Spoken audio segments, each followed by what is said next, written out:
Hey people, hey, it's Dan from Generation Productions, and again we're talking about Pokemon. This is my little buddy Pikachu, who will be hanging out with me while I talk about Christians' misconceptions about the Pokemon games and the Pokemon franchise. So this may be a like last one I just done was a two-parter. This might be a three or two-parter as well. But we'll see how we go. It's considering this video is about 33 minutes long, so we'll see how we go, people. Let's get into it. Important for the church to deal with issues as they come to the forefront in society. I said, son, what is that one morning? He said, that's Pokemon. And son, I found out that Pokemon means pocket monster. Pokemon, plural, are incredible creatures that share the world with humans. Each has his own fighting abilities. Some grow and evolve into even more powerful creatures. The children are developing relationships with all these Pokemon creatures. Little, reclusive, power-filled monsters. But why should they carry these monsters in their pocket? Okay, well, first of They say the Pokemon whole effort is to train children how to become the #1 Pokemon master in the world. Now, the reason for the Pokemon being carried around, well, again, it was easier for them to have them in the Pokeballs, to actually transport and carry the Pokemon around inside the Pokeballs. It was just easier to clip onto the belts and easier to basically transport the actual animals around. So basically, the idea is that it was easier for them to be carried around inside the ball. So basically, Pikachu or something like that gets minimized or transported and shrunk so they can actually go inside the Pokeball. So that was the actual premise of why the Pokemon are actually carried around on the belt or in the pockets. Hence the name Pocket Monster and Pokemon. But let's just make it easier in the game for people to carry around the partner team of your Pokemon. It has to make it easier to carry them around. Now, why do you carry them around? Well, again, it explains in the game that there are other Pokemon out there that actually attack you. They say don't go into the long grass because the Pokemon will attack you. So, more or less, the premise is to carry around Pokemon for protection against other Pokemon. There are a lot more other things to go into that as well, but anyway, let's get into it. You follow up through the New Age teaching, you find out that masters are those who take control of spirits. No, that's channelers. Yeah, you're totally wrong about that. Masters are basically a person who's a master over something. That's even biblical, mate. Look up in the Bible yourself. When it refers to someone being a master in the Bible, not always considered to be slave-related, but a master of the house, a master of property. There is also a master of that too. Even Jesus and God themselves are called a master. So, technically speaking, the word master has no actual connotation with, or if it does, I'd be surprised, but it has no actual direct connotation to a satanic concept. It's actually God concept. And again, well, let's just go back to the word monster again. While we're on the whole idea about being pocket monster. Now, like I said in another guy, it refers to a large animal or imaginary creature, which is what Pokemon are, or a thing with extraordinary or daunting size, or something to be criticized. So, technically speaking, monster doesn't necessarily always mean a big, scary, vampire, demonic-looking creature. It sometimes can also refer to an actual animal or dinosaur or anything like that. Anyway, let's get into it. In the dark realm, and they tell those spirits what to do. The child at some point becomes capable of taking these powers and channeling them through their mind, through their arms, or through their power sources. Their power sources, of course, are many of the symbols that they pick up from the Pokemon paraphernalia. So, again, my apologies. Again, I think we had this on one of the other guys, where it says in the song about being the power in your hand and the power that's inside the Pokeball. See the power that's inside, referring to the Pokeball. Now, or basically the human spirit or the animal spirit. You know, like not actual spirit, like spirits, but I mean like the potential. I think the power that the song refers to is not really actually like a power, but more like potential power, like having potential. That's what it actually means when they refer to the parts in the song. Now, as for the, again, we've already talked about the symbols. Again, the symbols mainly show up in the Pokemon trading card game and not really associated with the comics or the games. So, yeah. Anyway, continue. So Pokemon is a game. Wait one other thing. Power sources. Their power sources, of course, are many of the symbols that they pick up from the Pokemon paraphernalia. At some point, power sources, of course, are many of them through their mind, capable of taking these powers and channeling them through their mind, through their arms, or through their power sources. Their power sources, of course, are many of the symbols that they pick up from the Pokemon paraphernalia. Again, I just want to just go over this a little bit again. No, the Pokemon, like Pikachu here.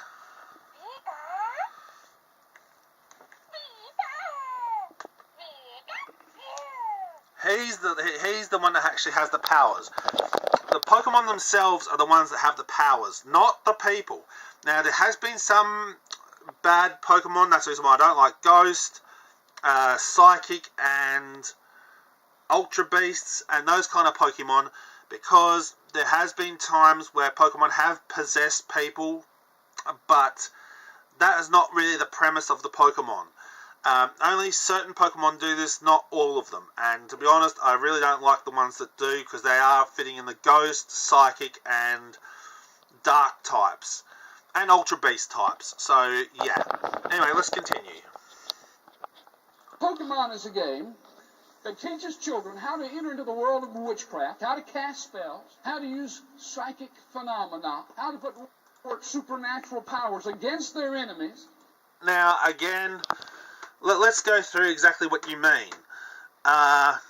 Casting spells, no, that's called, there is a thing called potions, but that's basically medicine. That has nothing to do with actually making a potion. And the only thing when it comes to actually making things in the later Pokemon games is cooking things, making food for Pokemon, not actually casting a spell, per se. It's actually making food. So, if you consider stirring a pot of soup to be casting a spell, then, mate, you're the one with the problem. And if that means you shouldn't be eating curries, you shouldn't be eating soups or anything that actually causes a stirring motion because you're considered casting a spell. That's what I'm going to say about that. How to fantasy role play. Pokemon world is a world of the demonic, of the satanic. But while you might not take it quite seriously, I assure you that demons take it quite seriously. Satan takes it quite seriously. Your children need to know there's a devil, and he hates them, and he wants to ruin their life. Now, I believe I said this in another video again concerning you again. More or less, you cannot consider Jigglypuff as part of Satan, because when it does its hypnotizing ability, well, hypnotizing-like ability, there's actually sound waves. The sound of its voice puts people to sleep. So it's not actually a real form of hypnosis, but rather sound waves generated by its mouth. Sets people to sleep. So, yeah. There was even a couple of reports where children had been stabbed by other children over Pokemon cards. Do you remember the Dungeons and Dragons game of the 80s where... Okay, first of all, no, there was no actual reports of actually any kind of stabbing or anything like that. That's bullcrap, mate. I think you've been fed false information, and I'm sorry about that, but no, there was no actual murders or stabbings or anything like that relating to actually playing the game or Pokemon cards collecting, as far as I'm aware of. I don't think that actually happened. I think that was just propaganda story to try and false information, mate. That's what I believe it is. Children, young people even ended up killing themselves because it was a role-playing game. Our kids are going out in gangs on the streets playing games. Our kids killing themselves. There were a couple of reports where children had been stabbed by other children over Pokemon cards. Do you remember the Dungeons and Dragons game of the 80s where children, young people even ended up killing themselves because it was a role-playing game? Our kids are Now, again, going out in gangs on the streets, and they're so used to killing each other in their fantasy. Now, first of all, let's get something quite straight here. Pokemon, even though it's an RPG role-playing game, it's not the same as Dungeons and Dragons. Dungeons and Dragons is a board game. Yes, it is a role-playing game, but it's a board game, not actually like a physical game such as Pokemon. Not something that you can actually physically play on like a cartridge kind of thing. The Dungeons and Dragons game, you sort of had like just as an example, this guy here. That's a character from The Lion King. That's Timon, but just using that as an example. You'd have like little chess pieces like this, or cards, or something like that in Dungeons and Dragons, and you'd go around the board. And basically, depending on the outcome of the game, would be what would select whether your team or yourself actually die in the game. Now, if there are some children or some teenagers or some adults who did commit suicide over playing Dungeons and Dragons, well, again, that must show that they are they've got some sort of mental illness. So it cannot be always suggested that if people take games too seriously. I mean, you can even look in football and rugby and football, ice hockey. Any kind of actual game, again, can be addictive and can be harmful. But if you take things too seriously, and again, most of the people that take things too seriously are those who have mental illnesses. So you can't actually blame Satan but blame the games or blame Satan for people taking their own life, because sometimes there might be things going in those other people's lives that you don't know about. Their girlfriend, boyfriends could have broken up. They could have had a family dispute. They could have had some kind of thing go wrong in their life, and they're looking for a place to escape to, and when they actually find it, they actually get killed or die in the thing that makes them feel happy. That means they're going to start right back from the start again and start over. Or it means, that's what happens. Again, I don't even know why we're talking about Dungeons and Dragons, because this is not even related to Pokemon. But anyway, let's continue. Games and on their video screens and blowing each other away and blowing each other up, that when they walk down the streets and they pull out their .45 and they pump some friend full of bullets, they kind of think in the back of their mind, well, they're just going to, we'll turn off the machine and they'll get up and they'll be there tomorrow and I'll shoot them again. It's just a game. To which I respond, Russian roulette is just a game. Well, again, man, there is no... although, yes, the anime series did have a representation of guns in it, there is no guns in Pokemon per se. And again, the Pokemon themselves, there is no actual guns per se. I mean, there might be some sort of gun-type mounts on some Pokemon and stuff like that, but there is no actual shooting or actually any blood or gore or violence in the Pokemon games. So therefore, you cannot say that it instills this bloody massacre violence in the Pokemon game. That does not happen in the game. And I don't even believe that even happens in Dungeons and Dragons. They're talking about doing stuff there too. But again, like I said, we're not even talking about Dungeons and Dragons, we're talking about Pokemon. And Pokemon does not have any of that kind of violence in the game. Most of the game is pixelated. And even now in the modern games, still, there is no blood, there's no guts, there's no nothing of any kind of things to show any kind of damage being done. Now, again, you may say that is dangerous in games because children don't see the result of those actions, that actually, if something like that happened in the real world, then people would die. True, that could be risky, but then again, in saying that, why should we even let kids play violent video games in the first place? Again, that's another topic as well. But we're getting off topic. We're talking about Pokemon, not violent video games, not Dungeons and Dragons. Let's keep on topic, please. But they're so into this make-believe world that they can't distinguish between fantasy and real. Listen, I can't. And most people who can't do that are people or children that have a mental illness. But anyway, let's continue. Stress this enough. How that everything in life is real. Everything. I assure you, what your children watch, what you watch, affects you radically. People here today, they can't get saved. Some of you can't go to heaven. Why? Well, what you do with your brain has a direct correlation to where you're going to spend eternity. You know, the media in this country, whether it's, listen, rock music, whether it's the perverted primetime programming and cable programming and the movie industry, whatever. And now the internet. Well, again, you've covered a topic that we've already just discussed. Let me explain, mate.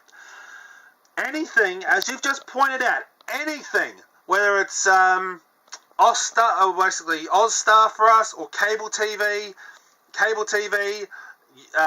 internet, games, drugs, alcohol, pornography, all these things can be addictive. Some of the things can be good in moderation. Drugs can actually help people in moderation. I'm not sure about drink, but things like, and I'm not sure about pornography either, but things like games in moderation, they are perfectly fine. TV in moderation, and YouTube and things like this are okay in moderation. When people get addicted to these things, that is where it gets a hold of them, and that is where the problem is. It has nothing to do with just one particular thing. And I 100% agree with you, man. What we should be teaching people is about addictive behaviour and addictive things, and teach parents how to teach their children how to deal with addictive things and gameplay and games, movies, DVDs, and warn children about the possibilities of addictions occurring in these things, and to set times of when they should play these things and when to stop playing them. Set boundaries, set guidelines. Do not just say, oh, it's bad because there's some really weird stuff in it. Set guidelines, set rules, tell kids, stand up and tell kids what to say and what to do, and how to deal with these things. Don't just sit there and say it's bad without explaining to kids why it's bad. And don't you dare say to me that kids cannot understand or cannot fathom because their mind isn't made for that yet. That's bullshit. You've got to explain to children, explain things to children. Explain to them why the things are wrong. And then, only then, will they actually start to listen to you and actually take notice of what you're actually saying, rather than you just spouting your mouth off and saying things are wrong without giving any kind of reasoning for it. Okay, man. Well, again, people. Well, that's all I have to say about this subject. And that's the last of that guy. And no, surprisingly enough, I didn't have to make two or three videos on this guy. So, all right, people. That's just my thoughts. Okay, bye.